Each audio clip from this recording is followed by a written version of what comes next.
Tanto que analizar esta mañana con el director de la Escuela de Gobierno y Comunicaciones de la Universidad Central, Marco Moreno. ¿Cómo estás? Buenos días.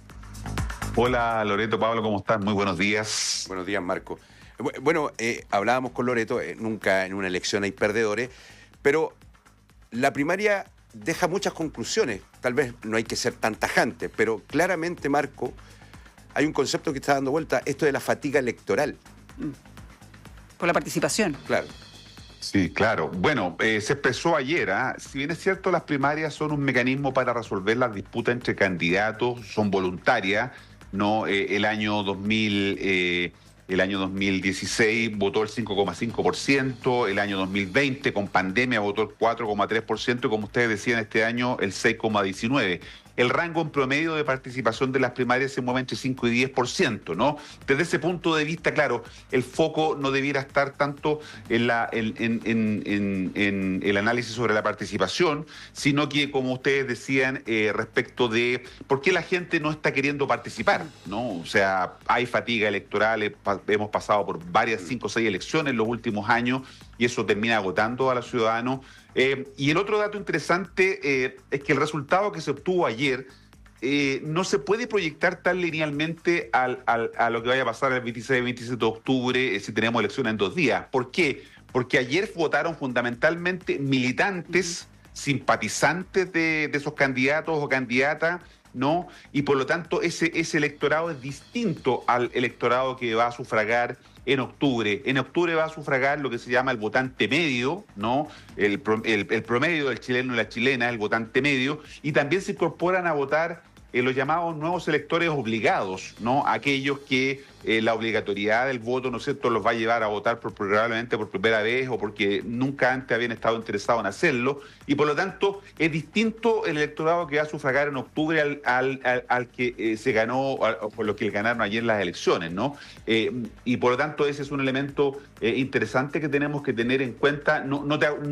Se habla de baja electividad porque no te asegura ganar una elección, salvo en el caso de Lo Barnechea, que es un caso bien aparte por la composición electoral de Lo Barnechea, pero en el resto de las comunas no está garantizado el triunfo de quienes resultaron electos y electas en las primarias del día de ayer. Claro, considerando la participación también, lo decíamos con Pablo acá, para los partidos son todos ganadores. Escuchábamos recientemente, ¿no?, al presidente de la UDI, pero con los datos y ya como tu visión de analista, ¿no?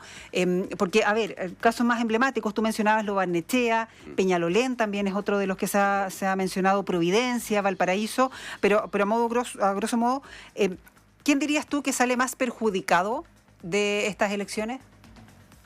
Bueno, recién escuchábamos en el oficialismo, sí. La UDI no tuvo un buen desempeño. Lo que planteaba ayer, lo que estamos observando es que efectivamente entre los candidatos que se ofertaron y los que fueron electos hay importante diferencia. Por ejemplo, en el caso de la UDI, que compitió con 9 candidatos a alcalde y obtuvo 3, ¿no? Estamos hablando de un desempeño bajo si lo comparamos con Renovación Nacional, que compitió con 13 y logró elegir 6, ¿no? Para hablar de lo que ocurre en ese sector político. Por tanto, lo que viene ahora, Loreto y Pablo, es un periodo muy complejo de negociación, una negociación un tanto sangrienta en la que vamos a tener en los próximos días, de aquí hasta el 25 o 26 de julio, que es el plazo para inscribir candidaturas. Sobre todo porque la derecha, el oficialismo, solo compitió en 20 comunas, sí.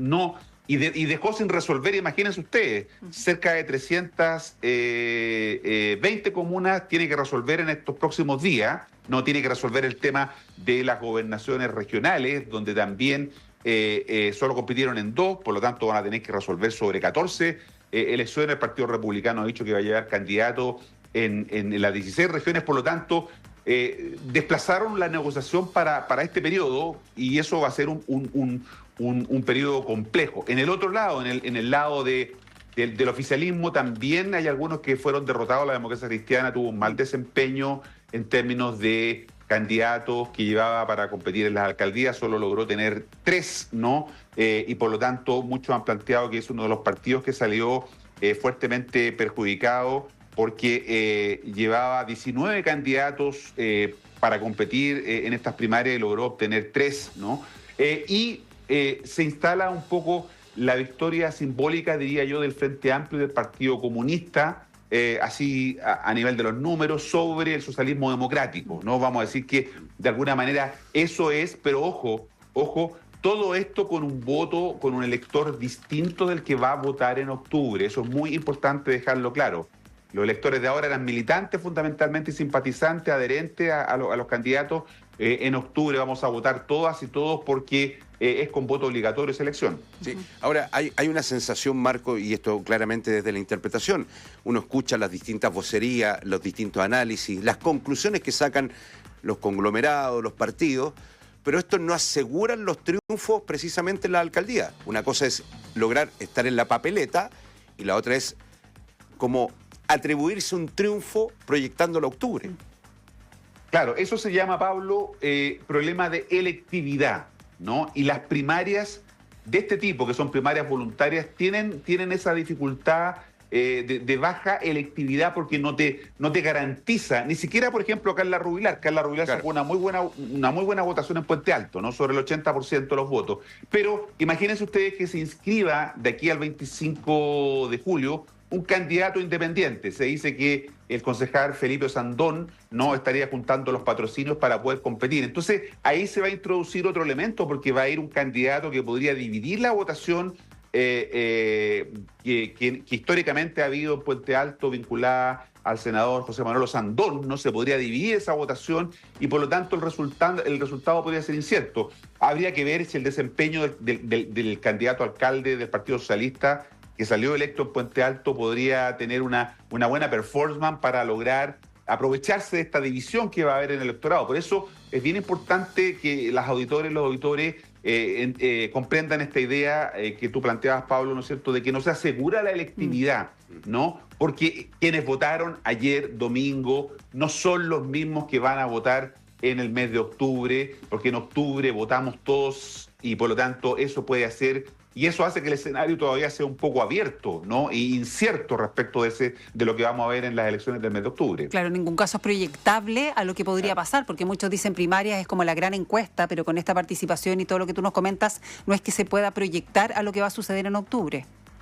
Claro, y por eso que ahora viene un periodo muy complejo. Lo adelantaba el senador Macaya, ¿no? Por ejemplo, lo que está pasando en Valparaíso entre Renovación Nacional y la UDI, ¿no? La UDI quiere imponer por encuestas, dicen ahora, a una candidata. La pregunta es por qué no hicieron primaria, ¿no? Para resolver todo esto. Claro. Bueno, a través de encuestas van a intentar resolver mucho de esto. La oposición dejó muchas comunas, como les decía antes, sin resolver, y eso va a ocupar a los políticos durante más de un mes en una negociación que va a ser muy intensa, muy compleja, muy difícil.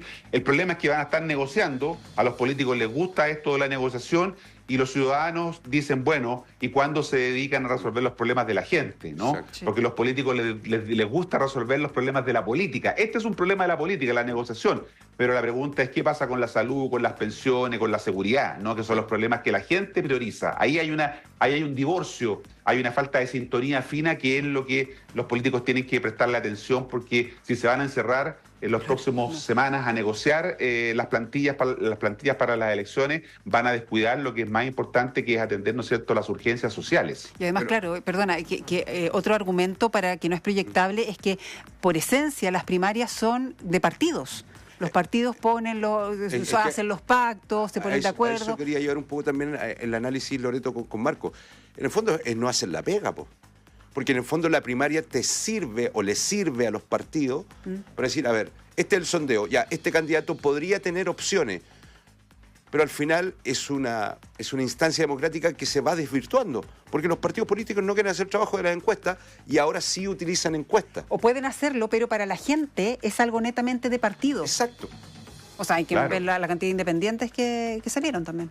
Ese buen punto, Loreto, que tú planteabas. Ojo con el tema de los independientes, ¿no? Porque hubo muchos independientes electos en estas primarias Hubo también, hay dos fenómenos, los independientes y seguramente ustedes oyeron hablar de los delfines, Sí, ¿no? sí. El delfín del candidato de la Florida, el delfín del alcalde tal o cual. Bueno, muchos de esos delfines fueron electos, ¿no? Algunos de ellos son independientes, ¿no? Carla Rubilar, claro, alguien podría decir sí, es de la derecha, pero bueno, pero hoy día es independiente, no milita en Renovación Nacional.